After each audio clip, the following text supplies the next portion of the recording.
తండ్రి అయిన దేవుని నుండి ప్రభు అయిన యేసుక్రీస్తు నుండి కృపయు సమాధానములు మీకు కలుగును గాక. ప్రార్థన చేస్తుందాం. సర్వశక్తి సంపన్నుడా నీకు స్తుతులు స్తోత్రాలు. నీ అనంత సృష్టిలో మానవులమైనటువంటి మమ్మల్ని విశేషమైన రీతిలో నీ రూపంలో మమ్మల్ని నిర్మించావు. నీకు వందనాలు. నీ ఊపిరిని నింపావు. నీకు వందనాలు. సృష్టి క్రమంలో మా ప్రభా మేమందరం కూడా నీకు వారసులుగా ఉన్నాము. మాకు మేలైనటువంటి భవిష్యత్తులో పరమజీవాన్ని మాకు బహుమతిగా ఇస్తున్నాము. నీకు వందనాలు. సర్వసత్యంలోనికి మమ్మలను నడిపించమని నీ వాక్యంకు వెలుగులో మమ్మలను నింపమని అంధకారము తొలగించమని క్రీస్తు నామమున నేను అడుగుచున్నాను తండ్రి. ఆమేన్. కూర్చుందా. ప్రభు క్రీస్తు నామమున మీకందరికీ శుభాలు తెలియజేస్తున్నాను. దేవుని ఉచిత కృపను బట్టి మరొక మారు పౌర విశ్వాసంతో కలిసి మనము దేవుని ఆరాధించేటువంటి సమయము సదుపాయం మనకు దేవునికి మనమందరం కూడా రుణస్తులుగా ఉంటున్నాం. క్రైస్తవ ధ్యాన మాలిక ఆత్మీయమైనటువంటి అవగాహన కొరకు సంవత్సరం అంతా రకరకాలైనటువంటి బైబిల్ పాఠ్యభాగాలను, మూడేసి పాఠ్యభాగాలను మనము ధ్యానం చేసుకునేటువంటి సాంప్రదాయంలో ఉంటూ ఉన్న మాలిక అంటే దండ. క్రైస్తవ అవగాహన కొరకు ఆత్మీయమైనటువంటి ఒక దండ. 52 ఆదివారాలు, 52 పువ్వుల వంటివి. ఒక్కొక్క పువ్వును అల్లుతూ చివరి దాకా తీసుకుని వచ్చి కలిపేసి ఒక మాలగా, ఒక దండగా ఏర్పాటు చేసుకునేది ఆధ్యాత్మిక ధ్యాన మాలిక. ఇప్పుడు ఒకటి తక్కువ 52 ఆదివారాలు ధ్యాన మాలికలో పువ్వులను సేకరించి మాల కడుతూ ఉన్నాం. ఇంకొక పువ్వు వచ్చే ఆదివారం చివరి పువ్వుగా ఉంటూ ఉన్నది. ఇంతటితో నెక్స్ట్ దీనిలోకి ఏర్పాటు చేయడం ముగిస్తున్న ఇంతటితో ఈ సంవత్సరం కొరకు ఏర్పాటు చేయబడిన ధ్యాన మాలిక ముగిస్తున్నది అన్నట్టుగా సంవత్సరం అంతా కూడా రకరకాల వాక్యాలు చదువుకొని ఒక సైకిల్ మనం ఒక వృత్తాన్ని మనం ముగించుకుంటున్నాం. ఇక వచ్చే ఆదివారం అయిపోయిన తర్వాత మళ్ళీ మొదటి పువ్వు, క్రొత్త పువ్వు, దాన్ని తీసుకొని ఒక్కొక్క వారం బాగా అల్లుకుంటూ ఇంకొక క్రొత్త దండ తయారు చేసుకుంటాం. ఇలాగా ఎన్ని దండలు చేసుకోవచ్చు? 5 దండలు చేసుకోవచ్చు. ఇతరులు ఏ సరణి, బి సరణి, సి సరణి, డి సరణి అని మనకి ఏర్పాటు చేశారు. తర్వాత ఈ సరణి అని అనగానే అది ఇంకొక 5 అంటారు. అంటే 5వ దాంట్లో ఏంటంటే 3 ఉండదు, 2 ఉంటాయి. 2 పాఠ్యభాగాలు. ఆ క్రమంలో మనం ఉంటున్నాం. ఇప్పుడు ఈ 3 అలా 4 సంవత్సరాలు గడిచిపోయింది మన సాంప్రదాయ ప్రకారంగా. డిసెంబర్ నుంచి 2 మాత్రమే చదువుతాం. గమనించాలి. ఆ రకంగా ఈ 5 అయిపోయిన తర్వాత మళ్ళీ 7 అయిపోతాం. సరే, ఇది ధ్యాన మాలిక. క్రైస్తవ అవగాహనలో లూథరన్ కానీ, సిఎస్ఐ కానీ ఇలాంటి సాంప్రదాయాల ప్రకారంగా ముందుగానే ఏర్పాటు చేసినటువంటి ఈ పాఠ్యభాగాన్ని మనం ధ్యానం చేస్తూ ఉంటాం. ఒక క్రమమైన పద్ధతిలో. ఎందుకు ఈ మాట చెప్తున్నానంటే ఇప్పుడు చివరి దాకా వచ్చేసాం. ఇప్పుడు ఈ చివరి ఆదివారాల్లో ఎలాంటి విషయం మీద ధ్యానం నిలపాలి, ఏ అంశం మీద ధ్యానం నిలపాలి, ఏ విషయం గురించి బైబిల్ నుంచి మనము ధ్యానం చేసుకోవాలి అని పెద్దలు ఆలోచించి ఏం చేశారు అని అంటే, ఇక చివరిలోనికి వచ్చింది కనుక క్రీస్తు యొక్క 2వ రాకడను గురించినటువంటి అవగాహన ఉండాలి. మన ఆలోచనలో ఎక్కువగా క్రీస్తు యొక్క 2వ రాకడను గురించి అంటే ఆలయంలో చేసుకునే ధ్యాన మాలిక ఇది. జీవితంలో అన్నీ అవసరమే, అన్ని ఆధారాలు అవసరం, అన్ని ఆధారాలు ఏర్పాటు చేసుకుంటే అన్ని కార్యక్రమాలు కూడా అవసరమే. ఒక క్రమబద్ధ పద్ధతిలో వెళ్తున్నప్పుడు ప్రీకేజీ తర్వాత ఎల్కేజీ తర్వాత UKG, first standard, second standard దాకా క్రమంగా అలాగే చదువుకుంటారు. అదే రీతిలో మరి మనం కూడా ఒక క్రమమైన పద్ధతిలో ఇప్పుడు వచ్చే ఆదివారం అయిపోయిన తర్వాత అటువైపులోకి వెళ్ళిపోతాం. అంటే క్రీస్తు యొక్క మొదటి రాకడ వరకు ఎదురు చూడు. మొదటి రాకడ పుట్టుక, క్రీస్తు యొక్క పుట్టుక వరకు ఎదురు చూసేటువంటి వారంగా ఉంటాయి. 25వ తారీఖున సాంప్రదాయం మనకి క్రీస్తు ప్రభావం ఎక్కువ పుట్టాడు మనకు అనవసరం. 25వ తారీఖుని ఒక రోజు పెట్టుకున్నాం. దానికి ముందు ఉన్నటువంటి వారాలు ఎదురు చూసేటువంటి వారాలు ఆ రకంగా. ఇప్పుడు క్రీస్తు యొక్క రెండవ రాకడ కోసమైనటువంటి ఎదురు చూపులు మనం చేసుకునేటువంటి ఈ ధ్యానాలు 2-3 వారాలు. సరే, ఏం చదువుకున్నాం? బైబిల్ తెరిచి ఒడిలో పెట్టుకోండి. Keep your Bibles on your laps. రెఫరెన్స్లో కొన్ని ప్రసంగాల్లో చాలా రెఫరెన్స్తోనే ప్రసంగం చేస్తారు.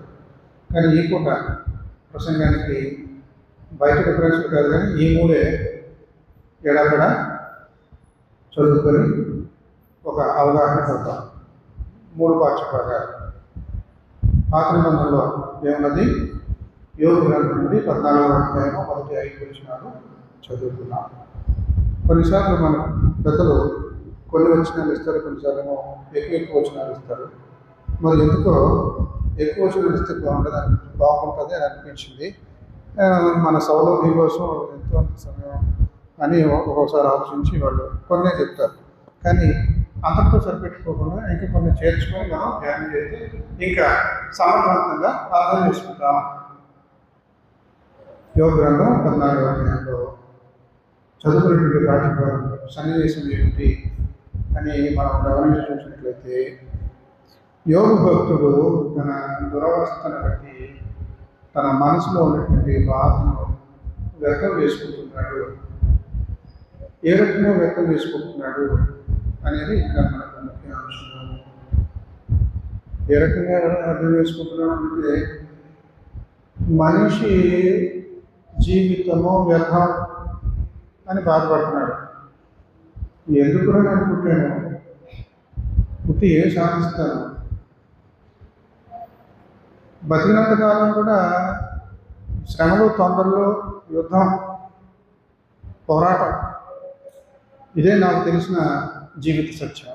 ఇంతకు మించిన సత్యం నాకేం తెలియట్లేదు. చచ్చిపోతాం, అతనికి ఎవరెక్కడ పోతుంది ఉండదు. అసలు నీళ్ళు నేల మీద ఉడకపోస్తే ఆ నీళ్ళని మళ్ళీ తీసుకోగలమా? తీసుకోలేము. అలాంటిదే మనిషి జీవితం. ఈ జీవితం అయిపోయాక, ఈ ఆయుష్ అయిపోయాక వాడు ఏమవుతుంది? అంతే, నాకేం తెలియదు అంటున్నాడు యోగు. మరి ఇది క్రైస్తవుల దగ్గర ఇలాంటి మాట్లాడకూడదు. మరి అప్పుడు ఇంకా యేసుప్రభువు రాలేదు, అందుకని ఇలా అంటున్నాడు. గమనించాలి, టైం గమనించాలి. అమ్మా పిల్లలు వదిలేకండి, బయట తీసుకురావాల్సింటే, లేకపోతే ఇంటికి వెళ్ళిపోండి. పిల్లలు ఎవరున్నారు?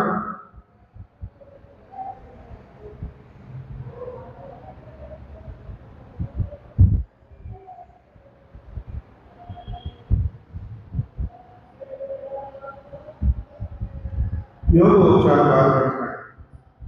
మానవ బ్రతుక్కి ఒక అర్థం, పరమాత్మ ఏముంటుందో తెలియట్లేదు నాకు అని స్నేహితులతో బోధన ఏడుస్తున్నాడు. స్నేహితులు వచ్చి పరామర్శిస్తున్నారు, కానీ ఏమాత్రం వీళ్ళకి తృప్తి లేదు. ఇలాంటి వాడు యోగు. అదే చాలా పరమ భక్తుడు, దేవుడి మీద ఆధారపడ్డాడు, అదంతా శ్రవణంతా కూడా జయించాడు. మనం ఒక్కొక్కగా ఆలోచిస్తాం, ఆనాటి మనస్తత్వం ఎలా ఉంది, ఆనాటి మనుషులు ఎలా ఆలోచిస్తున్నాడు. ఒక 500 సంవత్సరాల క్రితం మత సంస్కర్త మార్టిన్ లూథర్ భక్తుడు ఎలా ఆలోచించాడు, ఈ రోజుల్లో మనం ఆలోచించినట్టు ఉండదో ఆలోచనలు. జడివాన తుఫాన్ వచ్చేసి రోడ్డు మీద అవన్నీ ఎగిరిపోతూ ఉన్నాయి, చెట్లు ఎలా పడితే మీద పడతా ఉన్నాయి, భయపడిపోయాడు. దేవుడికి ప్రార్థన చేసుకున్నాడు, నన్ను కాపాడితేగా నేను చచ్చిపోతున్నాను, నన్ను బ్రతికిస్తే నీ సేవ చేసుకుంటాను, సన్యాసిగా మారిపోతాను అని ఒప్పుకుంటాడు. రోజులు అలాంటివి. ఈ రోజుల్లో అలాగేమైనా చేస్తారా? ఉండదు. యోగ భక్తుడి రోజుల్లో ఏమిటి సంగతి? బాధపడుతున్నాడు. ఏ రకంగా అవతల తలుపులైతే బాగుంటుందేమో, అవతల నుంచి ఎప్పుడో వచ్చేస్తుంది సౌండ్. స్త్రీ కనిన నరుడు కొద్ది దినముల వాడే మిక్కిలి బాధనులను జీవిత సత్యాన్ని తెలుసుకొని చెప్తున్నాడు.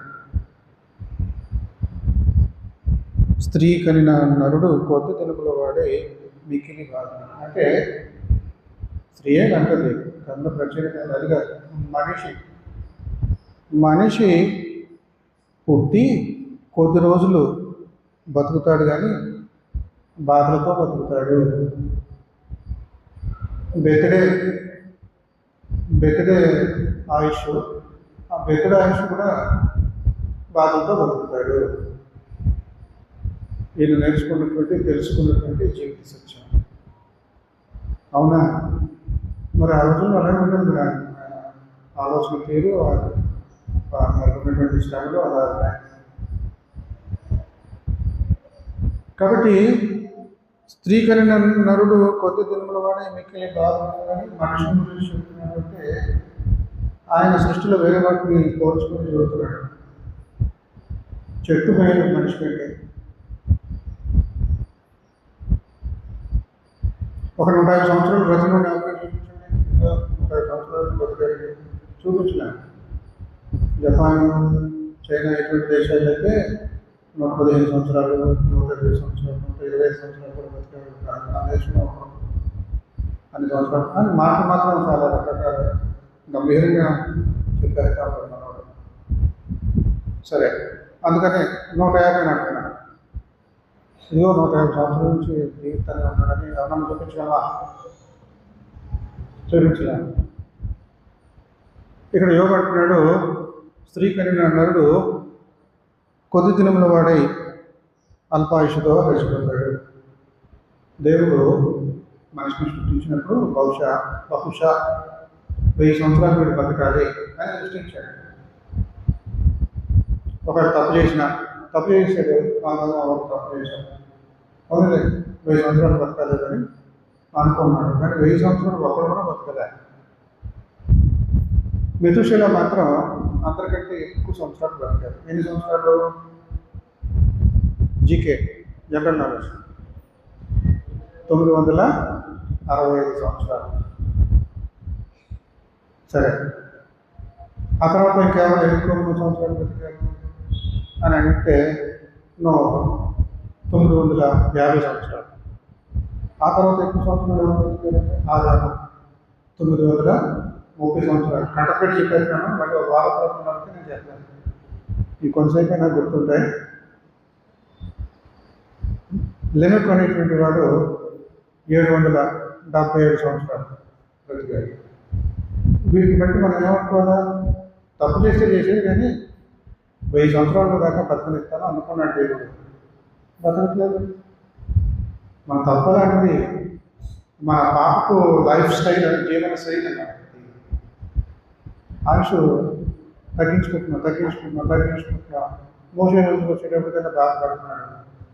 పర్వతంలో పుట్టక ముందు నాకు ఏంటని దేవుడు పొగుడుతూ చివరికి మనిషి స్థితి ఎలా ఉన్నదంటే నరని ఆయువు 70 సంవత్సరంలో, అధిక భాగంలో 80 సంవత్సరాలని నిట్టూరుస్తూ ఉన్నాడు. వాళ్ళందరినీ అరణ్యంలో నడిపిస్తూ చెప్పినటువంటి మాట ఆ పాట 90వ కీర్తన. ఇక్కడ యోగ భక్తుడు బాధపడుతున్నాడు. ఏది ఆయుష్ తక్కువ ఉన్నదని కాదు, జీవితానికి ఒక అర్థం పరమార్థం లేకుండా పోయిందే. ఎందుకు అనంటే స్త్రీ కలిగిన కుమారుడిని పోల్చుకుంటున్నాడు. దేంతో? చెట్టుతో పోలుస్తున్నాడు. చెట్టే పెట్టాడు. చెన్నైలో ఉన్నటువంటి అడయార్లో ఉన్నటువంటి ఆ వృక్షం పెట్టు కొన్ని వందల సంవత్సరాలు దానికి ఉన్నాయి. అలాగే మిగతా వేరే ప్రపంచంలో అక్కడక్కడ ఉంటాయి. 1000 సంవత్సరాలు దాటిన వృక్షాలు కూడా ఉండవచ్చు. మనిషి కూడా అలా ఉండాలని దేవుడు ఎదురు చూస్తే లేదు, ఆయుష్ తగ్గించేసుకుంటున్నాడు. ఇలాంటి పరిస్థితి మనది. యోబే చెట్టును మెచ్చుకుంటూ బాధపడుతున్నాడు. చూడండి ఒకసారి.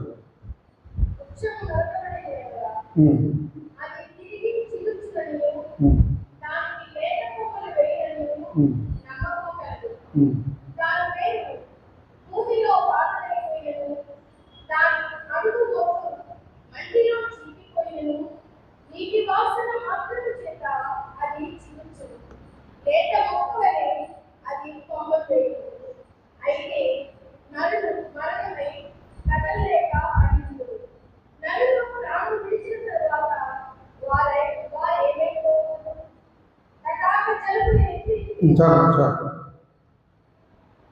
వృక్షాన్ని గురించి చక్కగా మెచ్చుకుంటున్నాడు. మనిషి కంటే చెట్టు బెటర్.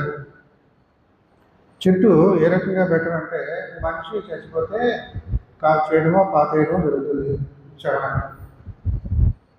ఆ తర్వాత ఏమైపోతాడు? ఆ ఎముకల్లోంచి మళ్ళీ పుట్టుకొస్తాడా? చెట్టుకి అదే ఉంది చక్కగా. నువ్వు మొదలకంటూ నరికాయి, మళ్ళీ వేళ్ళలో నుంచి చిగుర్లు వస్తూ ఉంటాయి. వంశవృక్షం, రాజులు ఇలాంటి వాళ్ళు మరి వంశపారంగా వాళ్ళ పిల్లలు అలా రాజ్యాలు వెళ్తూ ఉంటారు. మానవ చరిత్రలో మనం చూస్తాం. దావీదుకు కూడా అటువంటి ఛాన్స్ వచ్చింది. దావీదు యొక్క తండ్రి పేరు యెష్షయి. సరే, దావీదు తర్వాత ఎన్ని తరాలు రాజ్యాన్ని వెళ్ళారంటే స్టాప్ అయిపోయింది కొన్ని తరాల తర్వాత. అంటే అర్థమేంటన్నమాట, యెష్షయి మొద్దులాగా అయిపోయింది. చెట్టు నరికేస్తే మొద్దే కనపడుతుంది. కానీ యెష్షయి మొద్దు నుండి చిగురు పుట్టును ఎవరిది? యేసుప్రభు గారు. యెష్షయి కుమారుడు దావీదు. దావీదు వంశంలోను గోత్రంలోను పుట్టినవాడు ఎవడు? ఈయనేమో యోగు బాధపడతాడు. ఫ్యూచర్ గురించి తెలియదు, అంత జ్ఞానం లేదు. ఒకటి ఏమనుకుంటున్నాడు,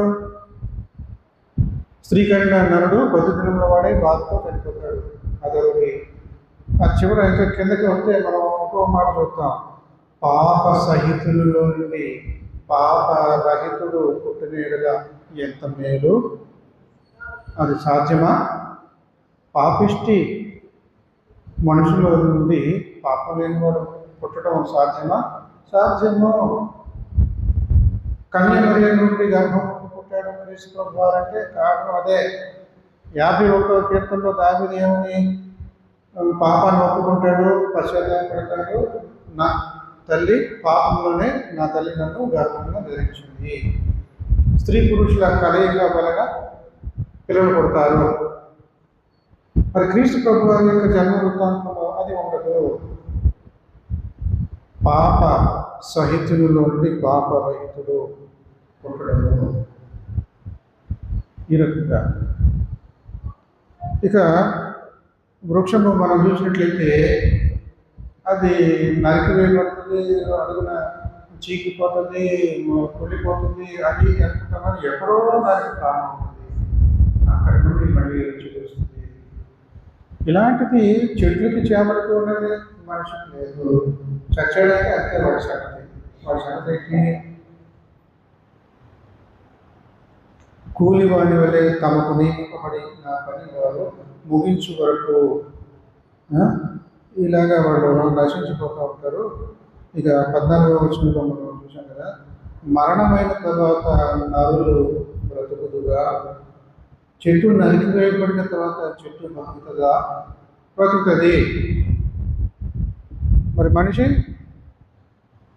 మరణమైన తర్వాత నరుడు బ్రతుకుతుగా. అలాగైనా అలాగుంటుంది అనగా నాకు విడుదల కలుగు వరకు.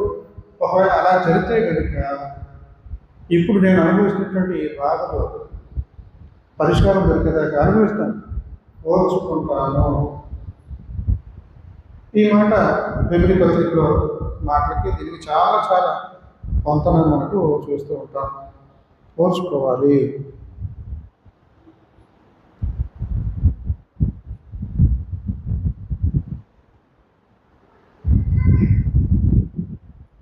హెబ్రీ పత్రిక చూడండి ఒకసారి, చదువుకున్నటువంటి పాఠ్య భాగంలో 10వ అధ్యాయం 36వ వచనం. మీరు దేవుని చిత్తమును నెరవేర్చిన వారై వాగ్దానం పొందు నిమిత్తము మీకు ఓరిమి అవసరమై ఉన్నది.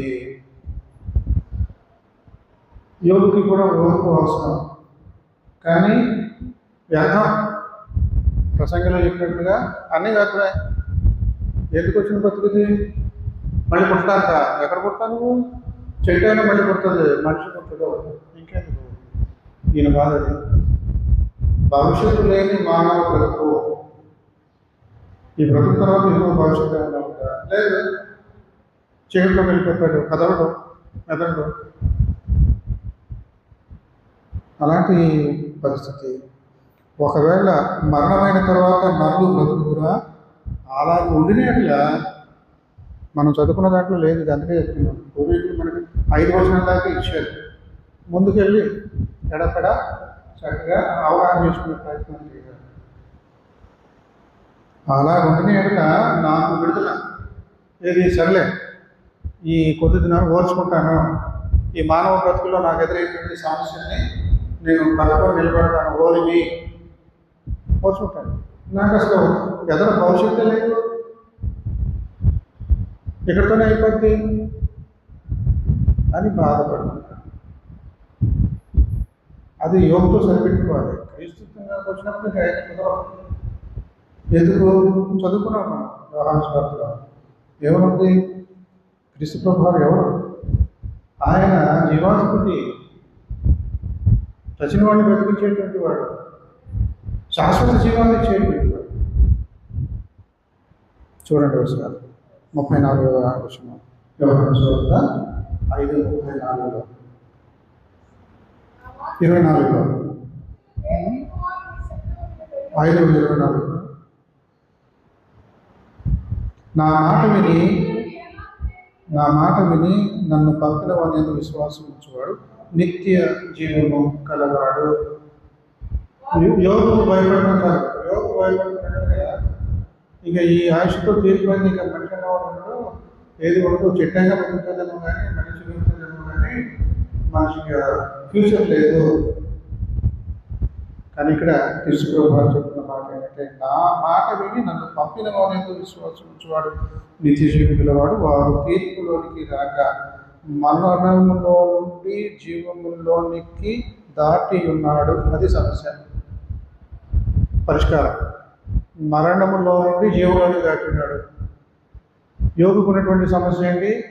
నేను మరణంలోనికి వెళ్ళిపోతున్నా, తర్వాత ఏమీ లేదు, భవిష్యత్తు అనేటువంటి లేదు, శూన్యం. ఈ బ్రతుకుతో ఇంకా అంతతో సమాప్తం. కానీ క్రీస్తు ప్రభువు మాటలు ఏం చెప్తున్నాయి? మరణములో నుండి జీవములోనికి దాటి ఉన్నాడు. ఎవరు? అందరూ కాదు. క్రీస్తునందు విశ్వాసం ఉంచినటువంటి వారు. విశ్వాసం ఉంచకపోతే ఏమవుతారు? మరణంలోనే ఉంటారు. క్రొత్త నిబంధన వివరం ప్రకారంగా ఏమిటి ఆ మరణము? బ్రతికే ఉంటాం కానీ చచ్చిన దాంతో సమానము. బ్రతికే ఉంటారు కానీ కోమాలో ఉంటారు.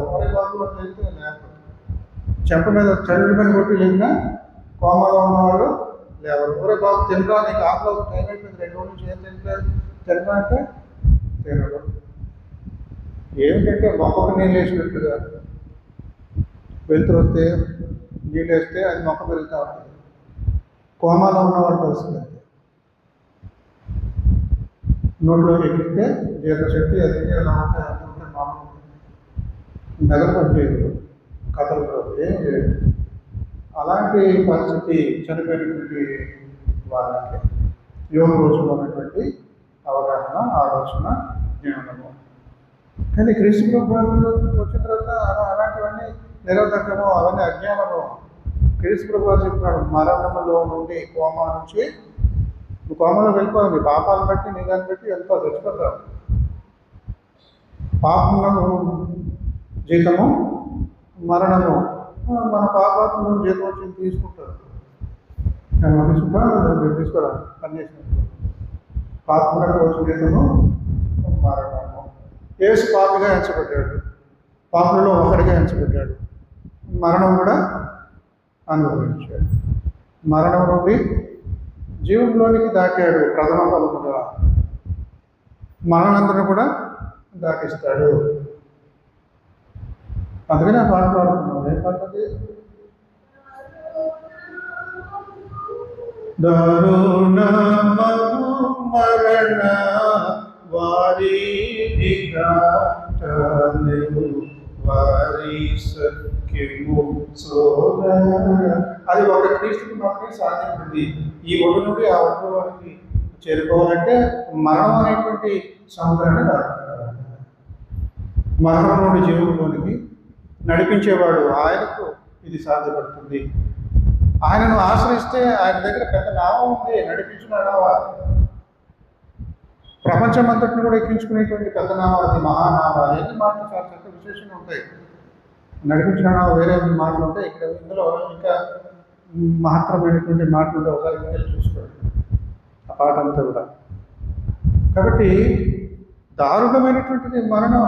ఎవరు ఒప్పుకుంటారు, ఎవరు సహిస్తారు, ఎవరు గర్వపడతారు, ఎవరు సంతోషిస్తారు? చావంటే, చావు సముద్రాన్ని దాటాలంటే మనకు చేత కాదు, క్రీస్తును ఆశ్రయించాలి. కనుక జీవాధిపతి క్రీస్తు. మృతులు దేవుని కుమారుని శబ్దము విను గడియ వచ్చుచున్నది, ఇప్పుడే వచ్చి ఉన్నది, దాన్ని వినువారు జీవింతురు. లాజరు చచ్చిపోయాడు, మరి యేసు ప్రభు పిలిస్తే పలికాడు, చచ్చిపోయినప్పుడు లేచాడు. శవం దగ్గరికి వెళ్ళి అబ్బాయి వెళ్ళే అని మన ఏదో చెప్తే లేకుండా క్రీస్తు శబ్దాన్ని వినగలరు శవాలు.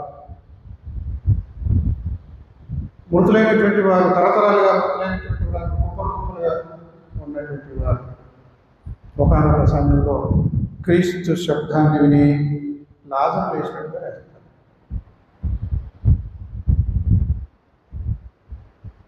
చచ్చిపోయాడు, మరి ఎలా ఉన్నాడు?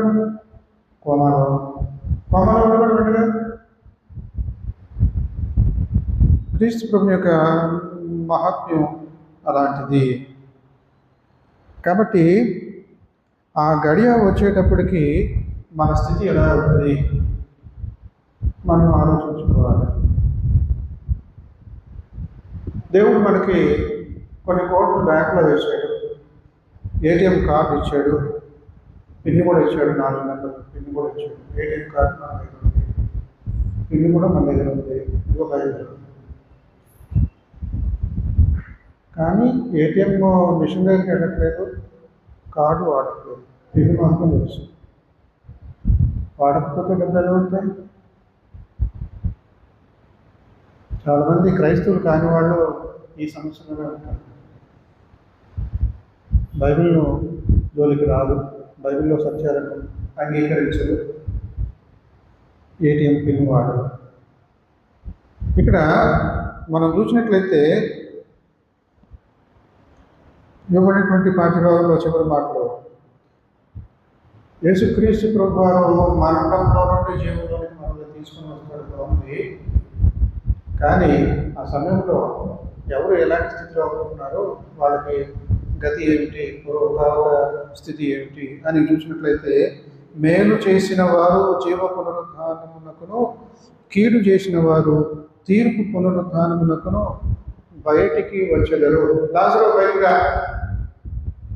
వచ్చాడు, లాజరు వచ్చాడు. ఏం చేశాడు? మనకులాగే మామూలు సంగతి అది కాదు. ఇప్పుడు క్రీస్తు ప్రభువారు రెండవసారి వచ్చినప్పుడు అందరినీ పిలుస్తున్నాడు, బయటికి రాని. బయటికి రాక ఇంట్లో నుంచి బయటికి రావా? లాజరు ఎక్కడి నుంచి బయటకు వచ్చాడు చెప్పండి? మరణంలో నుంచి వచ్చాడంటారా? మరణం నుంచి కాదు. ఇశ్రాయేలీలు ఆ రోజుల్లో కానీ ఈ రోజుల్లో కానీ వాడుతున్న సాంప్రదాయం, పాత రోజుల్లో ఉన్నటువంటి సాంప్రదాయం ఏమిటి అని అంటే శవాలను మట్టిలో కప్పెట్టుకుంటగా గదిలో దాస్తారు. పిరమిడ్లలో లో ఎలా తాగుతారు రాజులు వాళ్ళు, అలాగే అది వాళ్ళ దగ్గర నుంచి అలవాటు ఉండేలాగా కొన్ని మరి సుగంధ ద్రవ్యాలు వాడతారు, ఎంబామింగ్ అంటారు. అవి వాడి అవి కులుకోకుండా చేస్తారు. శవాన్ని ఇవన్నీ చేసేసిన తర్వాత ప్రేత వస్త్రముతో చుట్టేస్తారు. శ్రౌడ్ ప్రేత వస్త్రంతో చుట్టేస్తారు. అలాగే ప్రేత వస్త్రంతో చుట్టేసి ఒక గదిలో పెడితే లాజరు బయటకు రాండి, ఏదో లోపల ఏదో పని చేసుకుంటున్న వాటితో మాట్లాడుతుంది. చచ్చిపోయిన శవం అది యేసుక్రీస్తు యొక్క శబ్దము వినేటువంటి రోజులు దగ్గర పడ్డాయి. రెండవసారి వచ్చినప్పుడు అది ఇక్కడ క్రీస్తు ప్రభావం చెప్తున్నాడు. మేలు చేసిన వారు జీవ పునరుద్ధారణకును, కీడు చేసిన వారు తీర్పు పునరుద్ధారణకు బయటికి వచ్చేదారు. అందరూ చావును గెలిచి వస్తారు, బయటపడతారు. కానీ ఏమిటి సంగతి అని అంటే, మరణం నుండి జీవంలోనికి వచ్చినట్టుగా రాదు కీడు చేసినటువంటి వాళ్ళు. కీడు చేసినటువంటి వాళ్ళు మరణం నుండి జీవంలోకి వచ్చినట్టుగా రాదు. అది జీవ పునరుద్ధారణం. మంచి చేసినటువంటి వారు, మేలు చేసినటువంటి వారు వస్తారు. మరి కీడు చేసినటువంటి వారు తీర్పు పునరుద్ధారణలో, అంటే వాళ్ళు పైలోకములో పరలోకములో ప్రవేశాన్ని కోల్పోతారు. కీడు చేసినటువంటి వాడు నరకయాతన, దీనినే రెండవ మరణం అంటారు. మరణం నుండి జీవంలోనికి వచ్చిన వాళ్ళుగా ఉండకూడదు, మళ్ళీ చెప్తారనమాట. ఒకసారి పాపం వల్ల చచ్చారు, రెండవసారి క్రీస్తు ప్రభు వారి పుణ్యమని రక్షణ తీసుకొని వస్తే దాన్ని అంగీకరించకుండా రెండవసారి చేస్తారు. అంటే లేకుండా పోతారని కాదు. యోగ మాటల్లో ఏంటంటే లేకుండా పోతారు. ఈ బ్రతుకు మాత్రమే ఎక్కువ 20 సంవత్సరాలు బ్రతికావా, 60 సంవత్సరాలు బ్రతికావా, 120 సంవత్సరాలు బ్రతికా, ఆ తర్వాత నువ్వు ఉండవు. చెట్టు అయినా ఉంటుంది కానీ నువ్వు ఉండవు. చెట్టు అయినా మళ్ళీ మొలకెత్తుతుంది కానీ నువ్వు మొలకెత్తవు. అంతటితో సమాప్తము. కానీ క్రీస్తు ప్రభు ఏం చేస్తున్నాడంటే మరణం నుండి జీవంలోకి తీసుకుని వస్తున్నాడు. అది అంతకుముందు బ్రతికినటువంటి బ్రతుకు తర్వాత ఏమీ లేదు, దానికి ఒక పేరు పెడుతున్నాం. అదేంటంటే మరణం అని పేరు పెడుతున్నాం. అక్కడ ఆ మనిషి ఉంటాడు, బతుకున్నంత కాలం మట్టుకే ఆ మనిషి అన్నట్టుగా యోగు దినాలలో అవగాహన. కనుక యోగు చాలా బాధపడుతున్నాడు. ఇలాంటి బ్రతికేందుకు, నాకు భవిష్యత్తు ఉంది. సంఘ సంస్కర్త మార్టిన్ లూథర్ రాసినటువంటి పాటలో మాకంత గట్టి అనేటువంటి ఆ పాటలో 4 వచనాలు ఉంటాయి. అందులో లాస్ట్ ఏమంటే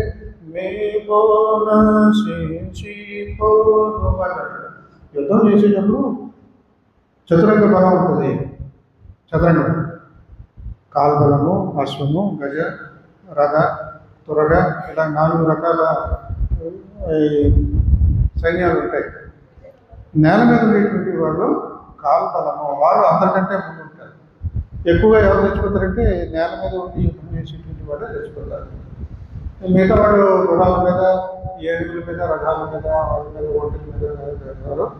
వాళ్ళకి పెద్ద అంత సమస్య తప్పించుకోవచ్చు, త్వరగా తప్పించుకోవచ్చు అంటారు. మేము చచ్చిపోతాం అంటున్నా. సంఘ సంస్కర్త ఎంత చక్కగా అది బైబిల్లో ఉన్నటువంటి సత్యం. యుద్ధం మన బ్రతుకంటేనే యుద్ధం, చచ్చేదాకా యుద్ధం చేస్తూనే ఉండాలి. చచ్చిపోతాం. యుద్ధంలో వీరులు, అమర వీరులు, అమర అంటే చావలేదని, చచ్చిపోయాడు కానీ చావలేదు అంటే అతని యొక్క త్యాగం అలాంటి, ప్రాణాలు పెట్టాడు. అమరవీరులు అంటారు. అంటే చచ్చిపోయినటువంటి, చావకుండా ఉన్నటువంటి వీరులనే అది.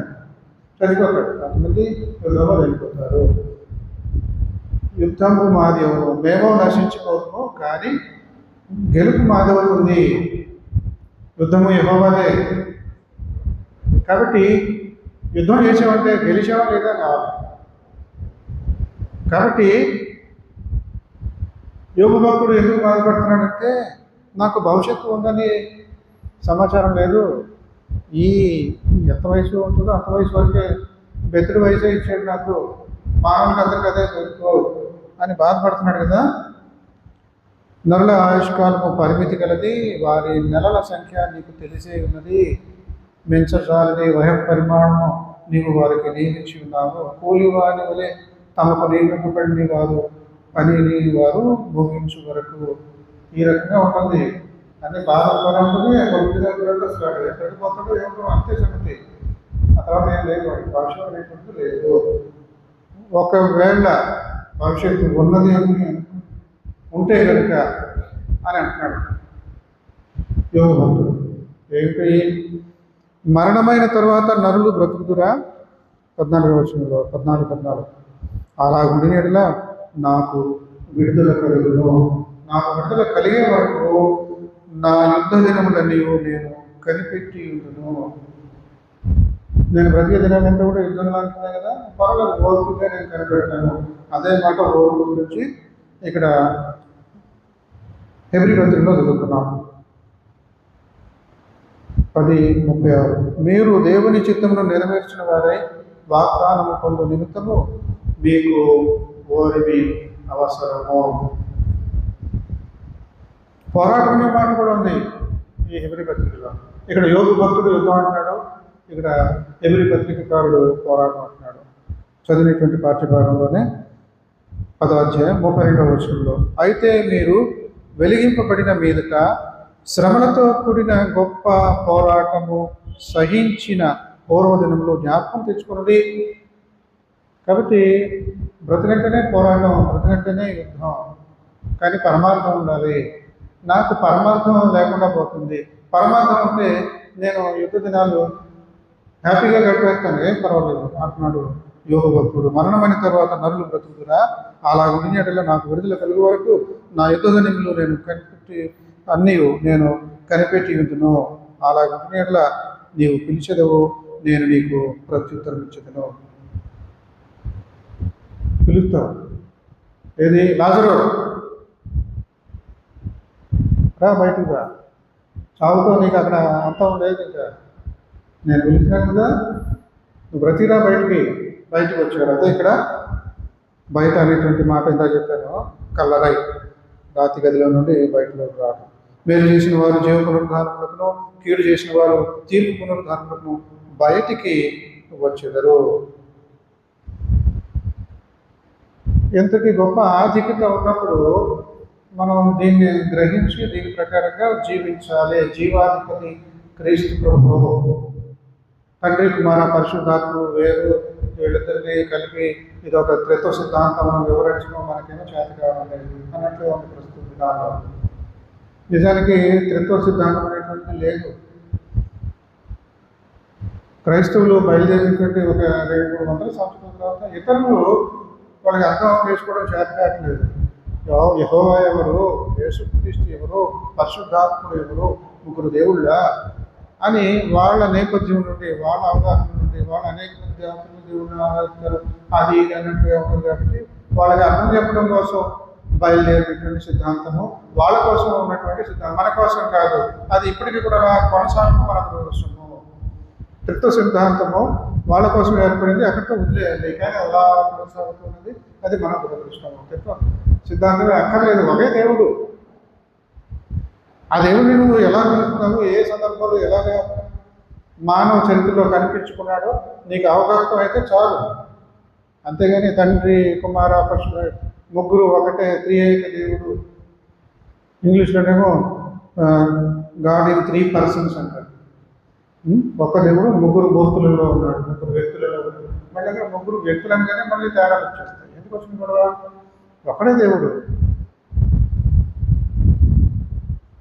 ఇక్కడ క్రీస్తు ప్రభు వారు మరి ఎంతటి గొప్ప రక్షణ మనకు ఏర్పరిచి ఉన్నాడు. ఈ యేసుక్రీస్తు ఎంత గొప్పవాడు, అసలు క్రైస్తవ మతంలో ఎంత గొప్పది అని చూసినట్లయితే, యేసుక్రీస్తు ప్రభు వారు పాప సహితుల నుండి పాపరహితుడు పుట్టినీళ్ళలో ఎంత మేలని యోగ భక్తుడు విచారించాడు. అది కొన్ని తరాల తర్వాత దానికి జవాబు దొరికింది. క్రీస్తు ప్రభు పుట్టుక ద్వారా భార్య భర్తల శారీరకమైనటువంటి సంబంధం వలన పుట్టలేదు, స్త్రీ పురుషుల కలయిక వలన క్రీస్తు ప్రభు వారు పుట్టలేదు, కన్య మరేకు జన్మించి ఉన్నాడు. క్రీస్తు ప్రభు యొక్క డిఎన్ఏ సంగతి ఏమిటి, పవిత్రమైనటువంటిది అని శాస్త్రజ్ఞులు డిఎన్ఏ ఇది ఇంకో వేరే డిఎన్ఏతో తర్వాత మ్యాచ్ అవ్వదు, వేరే వాళ్ళకు ఇది అన్నట్లుగా ఉండదు, ఇది సెపరేట్, ఇది ఎవరి నుండి వచ్చింది ఈ డిఎన్ఏ పూర్వకులు అదే చూడటానికి కుదరట్లేదు అన్నట్లుగా చెప్తున్నారు. మరి అది ఎంతవరకు దాన్ని ఒప్పుకోవాలి నమ్మాలని తర్వాత సంగతి. అయితే ప్రస్తుత దినాల్లో ఉన్నటువంటి ఒక విషయం ఏమిటంటే చాలా ఉత్కృష్టమైనటువంటి గంభీరమైనటువంటి విషయం ఏంటంటే ప్రపంచ మతాలలో ఆయా మతానికి సంబంధించిన గ్రంథాలు ఉంటాయి. ఆ గ్రంథాలు ఏవి కూడా చరిత్ర ఆధారాలతో నిండినటువంటివిగాను పురావస్తు శాస్త్రాలకు దగ్గర ఉన్నటువంటి గ్రంథాలుగాను నిరూపించలేకపోతున్నారు. ఒక్క బైబిల్ మాత్రమే 100కి దాదాపుగా 95% పురావస్తు శాస్త్రానికి, త్రవ్వకాలకి, యథార్థతకు, చరిత్రకి అతి సమీపంగా ఉన్నటువంటి ఒకే ఒక గ్రంథం బైబిల్. 100కి 95 నిరూపితమయ్యాయి. ఒక 40 సంవత్సరాల క్రితం నేను 84లో ఆస్ట్రేలియాకి వెళ్ళాను. ఇప్పుడు 40 సంవత్సరాలు. ఆ కొత్త రోజుల్లో లైబ్రరీలో కూర్చొని రకరకాల పుస్తకాలు తీర్పు సంగీతం చదువుతారంటే కొన్ని పుస్తకాలు, ఒక పుస్తకంలో ఏముందంటే దావీదు అనేవాడు లేడు, కల్పిత కదా. ఏది మేధావులు రాసిన, క్రైస్తవ విశ్వాసులు మేధావులు పండితులు రాసినటువంటి మాటలు. దావీదు అనేవాడు పుట్టలేదు, అదంతా కథలు అని రాసుకోవచ్చు. కడుపు చించుకుంటే కాళ్ళ మీద పడుతున్నట్లుగా ఉంటాయి ఒకసారి పరిస్థితులు. కొన్ని విషయాలు నేర్చుకునేటప్పుడు ఇలాంటి ఇబ్బందులు ఉంటాయి. ఏం కాదని చెప్పేసి అలా ఉద్దేశం. మరి పండితులు వాళ్ళకు ఉన్నటువంటి యథార్థమైనటువంటి మనసుతో చెప్పారు గొప్ప, ఎందుకంటే ఆధారాలు లేవు. దావీదు ఇదిగో ఇక్కడ ఉన్నాడు, అక్కడ ఉన్నాడు, ఇక్కడ ఇల్లు ఉంది, దావీదు ఉండేది, భవనం, రాజభవనం ఉండేది, అది కానీ ఆధారాలు అక్కడ లేవు. లేనప్పుడు కల్పితలే, ఈ పురాణాలు ఇవన్నీ కూడా కల్పితలే, ఆధారాలు ఎక్కడ చూపించలేరు. దీన్ని కూడా అలా అనుకున్నాడు. ఇలాంటి కొన్ని మా విషయాలు కొన్ని వ్యక్తులు కల్పితలని. కానీ ఇటీవల కాలంలో ఎన్నెన్నో అద్భుతాలు జరుగుతూ ఉన్నాయి. ప్రముఖ చరిత్రను తిరగతోడేస్తున్నారు. దావీదు ఉన్నటువంటి ఆ పురం, సిటీ ఆఫ్ డేవిడ్ దొరికేసింది యెరూషలేములో ఒక భాగం. ఇంకా వివరంగా చెప్పాలంటే, ఇంకా లోతుగా చెప్పాలి ఏంటంటే దావీదు ఒక పాపం చేశాడు. ఏమిటది? తన మేడల మీద నుండి అటు ఇటు పచాలు చేస్తూ ఉన్నాడు. క్రింద భాగంలో బెత్షెబా స్నానం చేస్తుంది, సైన్యాధిపతి యొక్క భార్య. ఆమెను చూసి మోహించాడు. ఎలాగైనా సొంతం చేసుకోవాలనుకున్నాడు.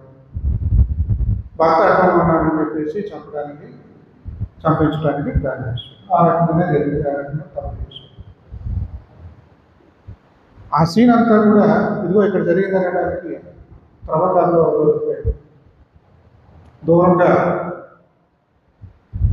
లోతైనటువంటి ప్రాంతంలో స్నానాల గది ఉంది. ఇక్కడ ఎత్తైన ప్రాంతంలో దావీదు యొక్క మేడ ఉంది. అని దొరికేసింది. యెరూషలేము చివరి భాగంలో గోడలో ఈ బలులు అర్పించడం, అంటే ఈ ఏమంటారు, గొర్రెల్ని వధించినప్పుడు ఆ రక్తం పోవడానికి డ్రైనేజ్ ఉంటుంది. అవన్నీ దొరికినాయి. ఆ గొర్రె కదలకుండా ఉండడానికి కట్టేయడానికి ఒక యోగ స్థానం అంటారు కదా, అది ఉంది. దాంట్లో అన్నీ దొరికినాయి. కనుక క్రీస్తు ప్రభువుల గురించి ఆలోచించుగా, పాప సైన్యం నుండి పాపరహితుడు పుట్టిన ఎంత మేలు అంటే యేసుక్రీస్తు ప్రభు యొక్క డిఎన్ఏ. ఇది ఇంకా బాగా నాపటోడైతే వెంటనే అంగీకరించు. ఇంకా తర్వాత యొక్క మేలైనటువంటి పరిశోధన జరగాలి. ప్రస్తుతం జరిగినటువంటి మన పరిశోధనలు ఏమిటి అంటే, radio carbon test, radio carbon dating అని అంటూ ఉంటారు. కార్బన్ డేటింగ్ అంటే మీరు ఈ చెట్టు వయసు అంతా, అది వయసు అంతా, లేకపోతే పలానా బిల్డింగ్ ఎప్పుడు కట్టారు, ఒక 100 సంవత్సరాలు ఉంటుంది, అక్కడ దొరికేటువంటి వస్తువుల ఆధారంగా ఇంకా ఆధారంగా సమకాలీనంలో ఆ రోజుల్లో తోటివారు ఇలాంటి వస్తువులు వాడేవాడు, దానికి వాటి షేప్ ఇలా ఉంటే, అంతేగాని మళ్ళీ ఇంకొక షేప్ కనబడ్డాయంటే వేరే టైంలో వాడు అని వాడు చేస్తూ ఉంటారు. అది మామూలు. కానీ ఇక్కడ కార్బన్ టెస్టింగ్ అనేటువంటి వేరు, రసాయనాలు ఇవన్నీ చేసి అవి వాటి ద్వారా సహాయం ద్వారా వయస్సును నిర్మిస్తారు. అంటే సంవత్సరాలు కనుక్కుంటారు, ఇది ఎప్పుడు జరిగి ఎంతకాలం కోసం జరిగింది. టురిన్ శ్రౌడ్ ఆఫ్ జీసస్ అంటే యేసుక్రీస్తు పార్థివ దేహానికి చుట్టినటువంటి ప్రేత వస్త్రము, యేసుక్రీస్తు డెడ్ బాడీకి చుట్టినటువంటి గుడ్డ దొరికింది. యేసుక్రీస్తు శరీరం అంతా రక్తమయమైంది, దాన్ని ఒత్తి శరీరాన్ని చుట్టి పెట్టేసినట్టు అదంతా కూడా ఆ మరకలో అలాగే బాడీ షేప్ ఒళ్ళంతా ఆ బాడీ షేప్ అంతా కూడా ఈ ప్రేత వస్త్రానికి అంటుతుంది. దాని ఆధారంగా ఈ ఫలాని వస్త్రము ఈ గుడ్డ అన్ని రోజుల క్రితం నాటిది, అప్పటి నాటిది, యేసుక్రీస్తుది అని నిర్ధారణ వచ్చాడు సైంటిస్ట్. కాబట్టి క్రీస్తు ప్రభు వారి వల్ల ఎంత మానవ చరిత్రలో తేడా వచ్చేసింది. యోగు చాలా బాధపడ్డాడు. భవిష్యత్తు అయితే ఏం లేదు, శూన్యం, ఈ మానవ బతుకు ఎంతకాలం అంటే ఇది హేతువాదులాగా అలాంటి అవగాహన, ఆత్మ ఉండదు, భవిష్యత్తు ఉండదు, ఏమి ఉండదు, పునర్జన్మ ఉండదు, అది ఉండదు, ఈ రకంగా చేస్తూ ఉంటారు. యోగ భక్తుడు మరణమైన తర్వాత నరులు బ్రతుకురా, అలా ఉండిన ఎడల నాకు విడుదల కలిగే వరకు నా యుద్ధ దినములను నేను కనిపెట్టి ఉన్నాను. తన మాటల్లో ఇంతకుముందు ఏం చెప్తున్నాడు? అయితే నరులు మరణమై కదలలేక పడి ఉండరు, నరులు ప్రాణము విడిచిన తర్వాత వారు ఏమైపోదురు? తటాక జలంలో ఎట్లు ఇంకిపోవునో, నది నీరు ఎట్లు ఎండి హరించిపోవునో, అలాగనే నరులు పండుకొని తిరిగి లేవరు. లాజరు బయటగా పునరుద్ధానానికి తీసుకుని వచ్చేవారి యొక్క పిలుపు క్రీస్తు ప్రభువు రెండవసారి వచ్చినప్పుడు ఆయన పిలుపు విని మేలు చేసిన వారు జీవ పునరుద్ధారణకును, కీడు చేసిన వారు తీర్పు పునరుద్ధారణకు బయటికి వచ్చారు. ప్రసంగ ప్రారంభంలో ఏం చెప్పాను? ఈ వాక్యాలు మన పూర్వీకులు ఎందుకు ఏర్పాటు చేశారని చెప్పాను. అంటే ఇప్పుడున్న వారికి తెలియదు, కొంతమంది బయటకు వస్తారు కదా. ఎందుకు చెప్పారు?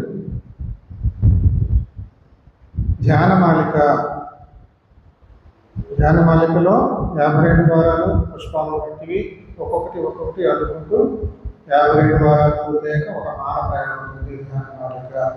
దాంట్లో ఇప్పుడు లాస్ట్ బట్ 1 ఒకటి తక్కువ 52లో ఉన్నాము. ధ్యానమాలిక ఆత్మీయమైనటువంటి అవగాహన కోసం ఈ చివరి ఆదివారాలు దేని మీద మన దృష్టి ఉంచాలి? క్రీస్తు యొక్క రెండవ రాకడ మీద దృష్టి ఉంచాలి. ఆ తర్వాత పర్యాప్తం సమాప్తం. ఆ తర్వాత క్రీస్తు ప్రభు వారు రెండవసారి వచ్చినప్పుడు మేలు చేసిన వారు జీవ పునరుద్ధారణకు వెళ్ళిపోతారు, కీడు చేసినటువంటి వారు తీర్పు పునరుద్ధారణకు వెళ్ళిపోయి ఇక్కడే ఉంటారు. అటువంటి మాటలన్నీ కూడా ఇప్పుడు వచ్చే ఆదివారం వరకు ధ్యానం చేస్తాం. ముగితో అయిపోయింది. మాల అవుతారైపోయింది. మళ్ళీ కొంత మాల పుట్టడం అల్లడం ప్రారంభిస్తాం. మళ్ళీ 52 వారాలు. ఎలాగా? క్రీస్తు ప్రభు యొక్క మొదటి రాకడ పుట్టుక కూర్చున్నటువంటి ఎదురు చూపులు. డిసెంబర్ 25కి ముందుగా కొన్ని వారాల పాటు ఎదురు చూసేటువంటి ధ్యానాలుగా ఉంటాయి. ఇలాంటి దాంట్లో ఎన్నో వెళ్తున్నామో చెప్పండి. ముందున్న వాళ్ళు విన్నారు కదా, మన నూతన సాంప్రదాయ ప్రకారంగా లేకపోతే వేరే డినామినేషన్లు సాంప్రదాయమైనటువంటి పాతకాల డినామినేషన్లో ఎన్ని 5, 4 కాదు, 4+1 ఎంత? 5వది ఏంటి? 3 ఉండవు. 5వ దాంట్లో 2 ఉంటాయి. పత్రిక పాఠ్యభాగం, స్వార్థ పాఠ్యభాగం, పత్రిక పాఠ్యభాగం, స్వార్థ పాఠ్యభాగం, పాత్ర మాత్రం ఉండదు. అది కాబట్టి ఈ జ్ఞాన మాలికలో చివరి దినాలకు వచ్చాము. ఈ చివరి దినాలలో క్రీస్తు యొక్క 2వ రాకడను గురించినటువంటి ధ్యానం చేస్తున్నాం. క్రీస్తు యొక్క 2వ రాకడను ఎలా అర్థం చేసుకోవాలి మనము? Jesus coming is our becoming అనే మాట ద్వారా అర్థం చేసుకోవాలి. మన పోకడలే క్రీస్తు యొక్క రాకడ. మన పోకడలో ఉంది.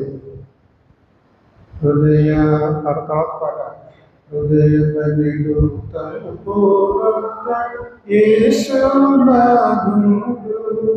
నిలిచి సదయుడగుచు తట్టుచుండు సకల. కాబట్టి యేసుక్రీస్తు ప్రభు వస్తున్నాడు, తలుపు పడుతున్నాడు. నీ పోకడ తలుపు దాకా వెళ్తున్నావా? ఎక్కడో దూరంగా ఉండి పట్టించుకోవడం లేదు, నీ తలుపు తీయడం లేదు. నీ హృదయంలోకి ప్రవేశించాలి, నీ జీవితంలోకి ప్రవేశించాలి. అదే క్రీస్తు యొక్క 2వ రాకడ. ఎప్పుడో అనుకున్నది ఏదో లేదు, అది తలసారి అది వదిలేదు. 2వసారి కాబట్టి నీ హృదయంలోకి రావాలి. Jesus coming is our becoming. మన పరిణతి క్రీస్తు యొక్క 2వ రాకడ. దాన్ని అర్థం చేసుకుని సిద్ధపాటు కలిగినటువంటి జీవితాన్ని జీవిస్తాం. బుద్ధి కలిగినటువంటి కన్యకలాగా. ఎప్పుడు వస్తాడో తెలీదు, కానీ రెడీగా ఉంటుంది. మన దివిటీలు రెడీగా ఉన్నాయి కదా.